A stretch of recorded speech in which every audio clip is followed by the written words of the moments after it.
Bonsoir chers téléspectateurs, je suis Serge Metingbe, un pratiquant de la spiritualité. Je vous souhaite la bienvenue à l'émission YouTube de Aksharam TV de ce jour. Le thème que nous allons décortiquer s'intitule « Qui suis-je vraiment ?» Le « Qui suis-je vraiment » ici doit être compris comme ce que nous sommes véritablement. Il s'agit donc de savoir ce que nous ne sommes pas pour prendre donc le cheminement et savoir ce que nous sommes réellement. Nous pensons généralement que nous sommes un individu né d'un père et d'une mère, ayant un certain âge, vivant dans un certain milieu, ayant été à une certaine école, ayant eu des diplômes, occupant tel poste, avoir fait des enfants et tout. Mais à des moments donnés, on réalise que bien loin de ces clichés, nous sommes quelque chose bien au-delà. Et c'est ce qui nous intéresse aujourd'hui. Parce que tel que le monde évolue, avec la déchéance actuelle, il urge de savoir ce que nous sommes véritablement. Sinon, nous courons véritablement à notre perte. Le qui suis-je vraiment doit être donc compris comme une reconquête de soi, ce que nous sommes intimement. Lorsque nous prenons un individu, on parle d'abord de l'être humain. C'est d'abord un être qui est devenu un humain. Cet être, qu'est-ce que c'est réellement? Est-ce que c'est le corps physique ou qu'est-ce qu'il est d'autre? On parle d'abord de l'être humain. C'est un être qui est devenu humain. Un être, de façon classique, est donc un ensemble de parties d'un individu. Un être humain, c'est un être qui a pris une forme humaine, comme on parle également d'être animal, d'être végétal, d'être minéral. Donc il y a quelque chose qui nous est commun, c'est l'être que nous sommes.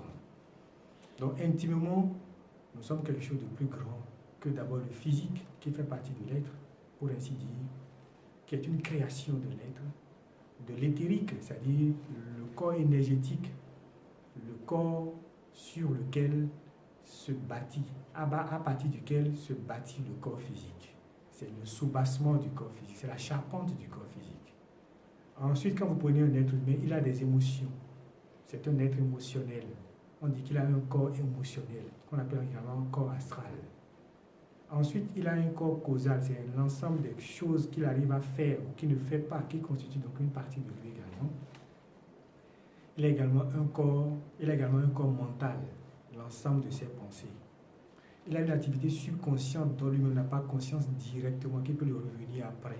C'est le subconscient et bien d'autres parties, pour ne citer que ces corps-là. Et c'est bien au-delà de ces corps que nous avons ce que nous sommes véritablement. Nous sommes ce que nous sommes véritablement. C'est ça qui est l'être. Donc l'être est ce que nous sommes. Nous ne sommes pas le corps physique. Nous ne sommes pas le corps astral. Nous ne sommes pas le corps mental. Nous ne sommes pas notre activité physique. Et nous devons donc nous départir de cela.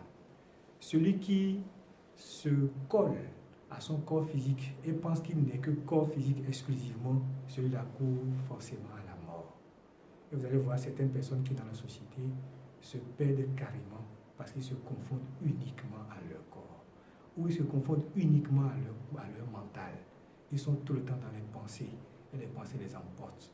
On les retrouve après, soit dans des asiles psychiatriques ou dans d'autres milieux, ou même ils sont dans leur maison, mais ils ne se possèdent pas. C'est le mental qui les possède. Ils sont dans un schéma totalement illusoire. Donc pour revenir à ce que nous sommes véritablement, ce que nous sommes vraiment, nous sommes l'être au-delà de tout. Nous sommes l'être. Et cet être est au-delà de toute imagination. Cet être est au-delà de tout ce que nous pouvons penser. Cet être, c'est véritablement le tout.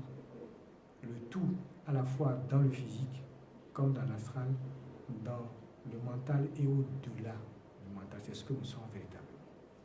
Donc cette émission est destinée donc à vous faire réaliser cela, à vous faire dépasser cette illusion de ce que vous pensez être tous les jours. Vous pensez avoir une femme, vous pensez avoir un enfant ou des enfants, vous pensez avoir un boulot, mais rien de cela ne vous détermine véritablement. Vous êtes un être éternel. Vous êtes un être immortel qui a toujours été, qui est et qui sera. on peut quand même se poser une question pour y aller de façon terre à terre. Dans le domaine médical, il arrive qu'un enfant naisse. Et lorsqu'il naît, des fois, il naît inanimé. On dit que l'enfant est sans vie. En fait, on dit qu'il n'y a pas d'enfant en réalité. Mais qu'est-ce qu'il devrait faire alors cet enfant? Le souffle. Le premier cri qui, à cette occasion, l'enfant prend du souffle. Cela permet à ce que l'enfant réalise. Cela puisse vivre. L'enfant puisse vivre. C'est cela, d'abord, qui permet à ce qu'on réalise qu'on a un être vivant. Le corps peut naître, mais peut ne pas être vivant. Pendant ce temps, l'être, il est quoi? Il est donc le souffle qui devait habiter ce corps. Donc, au-delà du physique déjà, l'enfant est quelque chose d'autre. Lorsqu'on prend toujours dans le domaine médical, il arrive que certaines personnes, au cours des anesthésies, lorsqu'on veut les opérer, certaines personnes se retrouvent par exemple au plafond de la salle opératoire et à la fin de l'intervention décrivent exactement ce qui s'est passé de A à Z, comme s'ils avaient tout suivi. On appelle ça l'expérience de mort imminente. Et l'individu suit de loin son intervention et peut décrire cela. Ces personnes, quand elles reviennent de cette intervention comme ça, sont totalement changées. Elles croient à l'existence de leur véritable être. Elles se disent qu'en vérité, elles sont emprisonnées dans un corps tel on met quelque chose de très grand et d'illimité dans une bouteille. C'est cela, le mystère de l'incarnation. C'est comment est-ce que l'illimité et l'infini a pu créer le fini qu'est le corps physique et qui l'utilise. Donc de ce point de vue, on comprend aisément que l'illimité et l'infini peut utiliser le corps physique, mais n'est pas véritablement son prisonnier. C'est pourquoi nous devons donc nous libérer de cette prison qu'est le corps physique, pas en se tuant, mais en faisant le cheminement spirituel qui nous permet de réaliser l'être que nous sommes. Nous allons prendre un autre exemple très simple. C'est toujours l'histoire de l'enfant prodigue. C'est cette histoire où un enfant a pris son héritage auprès de son père, qui avait toutes les richesses dans son royaume, et qu'il est allé dilapider. Et réalisant par la suite le besoin, la faim, il a fait le chemin de retour. Il est revenu chez son père qui l'a accueilli à bras ouverts, organisé un grand festin pour lui. Et dans le même temps, son frère aîné qui était resté auprès de son père était jaloux. Il a dit, mais moi je suis toujours avec toi, mais tu ne m'as jamais organisé un festin. L'autre il est parti, il a dilapidé, tout est bien. Mais pour lui tu organises encore un festin avec les veaux les plus gras. Et au père de lui dire quelque chose que je vous prie de retenir. Il lui dit, toi tu es toujours avec moi. Tous mes biens t'appartiennent. En vérité, cette histoire nous montre déjà la vérité de ce que nous sommes. En fait, celui qui est parti et celui qui est resté sont les deux aspects d'un même et unique individu. L'individu qui est venu, c'est son aspect auto-réalisé, son aspect illimité et infini qui est resté toujours avec le Père, qui est l'omniscient, l'omniprésent, l'omnipotent, qui est toujours uni au Père divin. Donc, si nous devons réaliser ce que nous sommes véritablement, c'est que même en étant ici, en tant qu'enfant prodigue qui s'est incarné, avec tous les héritages de notre Père, nous avons toujours la connexion avec le Maître intérieur qui représente donc l'enfant aîné. Et donc par lui, nous avons toutes les mêmes potentialités que Dieu. C'est pourquoi sur le chemin spirituel, l'individu doit réaliser une et une seule chose qui permet donc de prendre le chemin de départ.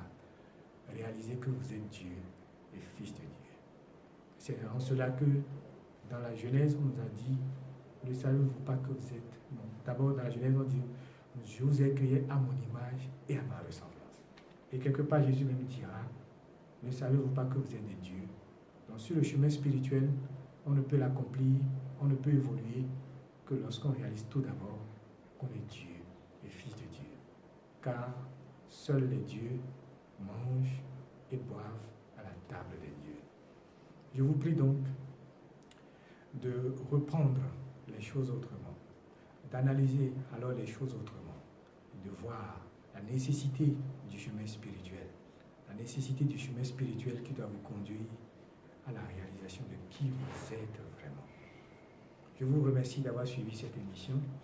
Je vous ai certainement laissé sur votre soif. C'est fait à destin pour que vous puissiez justement aller à la quête de qui vous êtes vraiment. Parce que je ne peux pas vous répondre véritablement à cette question. Vous êtes le seul à pouvoir faire ce chemin. Je vous remercie d'avoir suivi cette émission une fois encore et que la bénédiction soit.